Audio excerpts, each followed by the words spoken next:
me, AP photo, Francois Maury. Facebook says it's close to banning Alex Jones's InfoWars, a website notorious for spreading conspiracy theories, including that the deadly 2012 Sandy Hook school shooting in the U.S. was a hoax. The decision comes as pressure from journalists intensified in recent weeks. But those who are most affected by InfoWars claims have been asking the company to act for years, to no avail.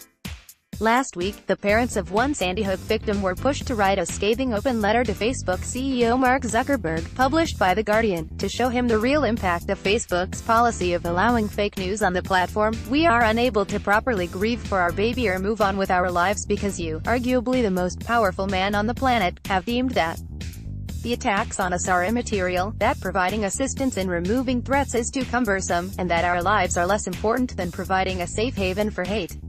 While terms you use, like fake news or fringe conspiracy groups, sound relatively innocuous, let me provide you with some insight into the effects of allowing your platform to continue to be used as an instrument to disseminate hate.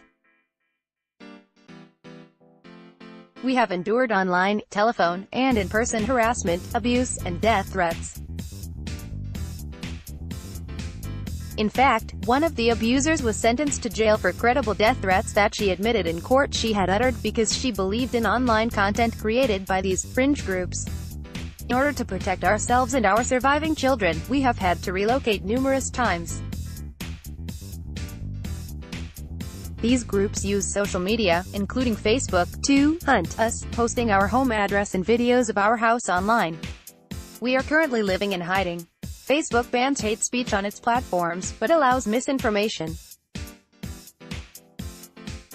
But the line between the two is often blurred, and Leonard Posner and Veronique de la Rosa, parents of Noah Posner, who was 6 when he was killed, say the consequences are dire.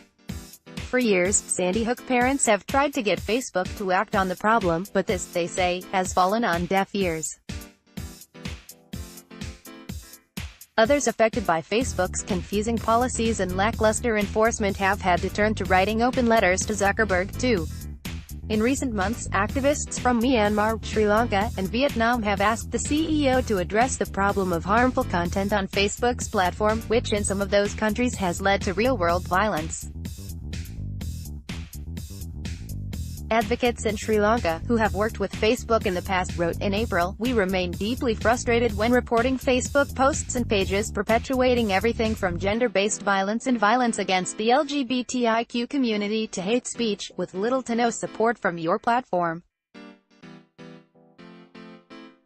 In May, groups from these countries and others gathered to speak out together during a human rights conference. Facebook has consistently failed to invest in the basic contextual understanding, local language skills, and human resources needed to provide a duty of care for users in sometimes repressive regimes, a failure that has real-world consequences including loss of life, they said.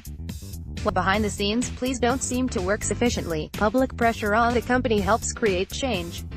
Earlier this month, Facebook said it would start removing fake news that has the potential of contributing to physical harm.